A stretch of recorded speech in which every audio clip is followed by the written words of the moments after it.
সাধারণ মানুষের দুঃখের সময় থাকলো না, যে দলের দুর্দিনে থাকলো না, যে দেশনেত্রীর দুর্দিনে থাকলো না, সে কিভাবে সাধারণ মানুষের কাছে থাকবে? এটা আমার দেশনায়ক তারেক রহমানের কাছে প্রশ্ন থাকবে। আর এই 28 অক্টোবরের মতো একটা ট্র্যাজেডিপূর্ণ দিন, সেই দিনকে বাংলাদেশ জাতীয়তাবাদী দল স্মরণ করতে পারেনি। শুধুমাত্র আমি বিএনপির কাছে কেন চাবো? আমি তো এটা কোনো অনুদান চাচ্ছি না, আমি তো তাদের কাছে কোনো ভিক্ষা চাচ্ছি না, দয়া চাচ্ছি না। আমি যদি কর্ম করে থাকি, যদি আমার সে কোনো কুতুব থাকে, যদি আমার থেকে কোনো বীর যোদ্ধা থাকে, আমি তো চাবো যে তার নমিনেশন হোক। আমি বাংলাদেশ জাতীয়তাবাদী দলের সাথে দীর্ঘ 35 বছর যাবৎ আমি সংযুক্ত আছি।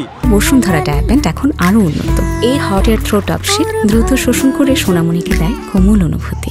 আমি বিগত আন্দোলন সংগ্রামে সরাসরি স্বয়ংক্রিয়ভাবে অংশগ্রহণ করেছি এবং আমি আহত হয়েছি। আমি 28 অক্টোবর ম্যাডামের সাজার দিন আমি 144 ভঙ্গ করেছি। মানব ঢাল হয়ে আমি ম্যাডামের গাড়িতে অবস্থান করেছি। আমি 28 অক্টোবরে পল্টন ময়দানে সরাসরি পুলিশের সাথে স্বয়ংক্রিয়ভাবে যুদ্ধে অংশগ্রহণ করে আমি একমাত্র লোক যেখানে আমি পালাই নেই, সেখানে আপনি ভিডিও ফুটেজের মাধ্যমে দেখতে পাইবেন যে আমি হাতে লাঠি নিয়ে পুলিশের সাথে বাড়ি করতেছি। অথচ আমাদের যারা নেতা কর্মী ছিল তারা কাঁদুনে গ্যাসে নাকি থাকতে পারে না, তারা মুখে নাকে রুমাল ধরে পালাইছে। অথচ সেই সমস্ত নেতার হাতে আমাদের দেশনায়ক তারেক রহমান দায়িত্বভার তুলে দিয়েছেন। যে দায়িত্ব দেওয়ার পর আজকে সেই ঐতিহাসিক 28 অক্টোবর, অথচ এই 28 অক্টোবরের মতো একটা ট্র্যাজেডিপূর্ণ দিন, সেই দিনকে বাংলাদেশ জাতীয়তাবাদী দল স্মরণ করতে পারেনি। এর জন্য আমি যারা ওই দিনে আহত এবং নিহত হয়েছে তাদের প্রত্যেকের শ্রদ্ধা রেখে আমাদের দলের নিজ দলের আমি সমালোচনা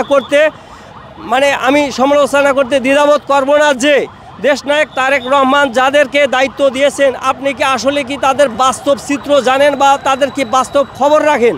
তারা কি ত্যাগীদের মূল্যায়ন করতেছে বা করতেছে না? ত্যাগীদের যদি মূল্যায়ন করে থাকে তাহলে গতকালকে যে সম্ভাব্য প্রার্থীদের তালিকা ছিল সেই তালিকায় আমার নাম নেই।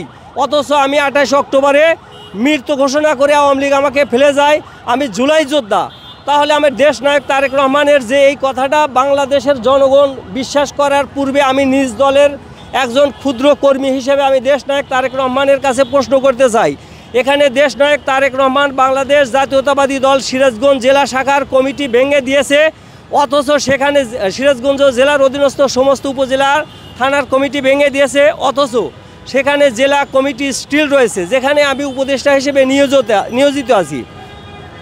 তাহলে এখানে আমি প্রশ্ন রাখতে চাই যে ফ্যাসিবাদ আওয়ামী লীগ ক্ষমতায় থেকে 14 সনের নির্বাচন দিয়েছে, যে ফ্যাসিবাদ 18 সনের ক্ষমতায় থেকে নির্বাচন দিয়েছে, তারই এক বহিঃপ্রকাশ হবে যদি এই কমিটি রেখে কাউন্সিল দেওয়া হয়।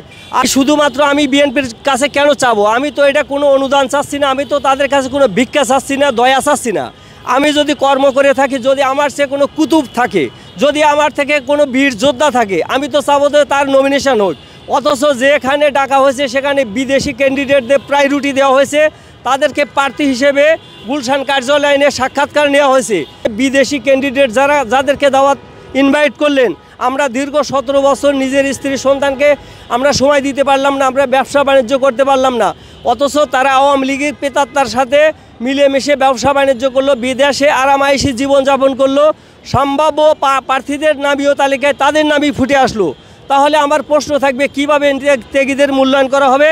আর ভবিষ্যতে দল যদি এরকম চলতে থাকে, এই দলকে আবার ক্রাইসিসে পড়তে হবে, যে ক্রাইসিসে পড়ে দীর্ঘ 17 বছর বাংলাদেশ থেকে একবারে গণতন্ত্র নির্বাসে গিয়েছিল। বাংলাদেশ জাতীয়তাবাদী দল যদি আবার এই গণতন্ত্রকে সঠিক পথে আনতে চায়, তাহলে আমি মনে করব এই দীর্ঘ 17 বছরে যারা ত্যাগ স্বীকার করেছে, যারা নির্যাতিত হয়েছে, তাদেরকে দ্রুত তার মাধ্যমে কমিটিতে অন্তর্ভুক্ত করতে হবে, তাদেরকে প্রায়োরিটিতে নমিনেশন দিতে হবে। যে সাধারণ মানুষের দুঃখের সময় থাকলো না, যে দলের দুর্দিনে থাকলো না, যে দেশনেত্রীর দুর্দিনে থাকলো না, সে কিভাবে সাধারণ মানুষের কাছে থাকবে? এটা আমার দেশনায়ক তারেক রহমানের কাছে প্রশ্ন থাকবে। আর আমার কাছে আরও প্রশ্ন থাকবে, দেশনায়ক তারেক রহমান যদি এরকম বিদেশ থেকে ক্যান্ডিডেট ভাড়া করে যদি নিয়ে এসে এরকম করা হয়, তাহলে বাংলাদেশে আমরা যারা ত্যাগী ছিলাম, আমরা যারা নিজ সন্তান নিজ স্ত্রীর কাছে আজকে শত্রু হয়েছি, আমরা দীর্ঘদিন আমাদের অর্থনৈতিক কষ্ট করেছি, আমাদের প্রশ্ন থাকবে তাহলে আমাদেরকে আপনারা কি মুক্তি দিতে চান, নাকি আমাদেরকে রাজনীতিতে আপনারা সংযুক্ত রাখতে চান না?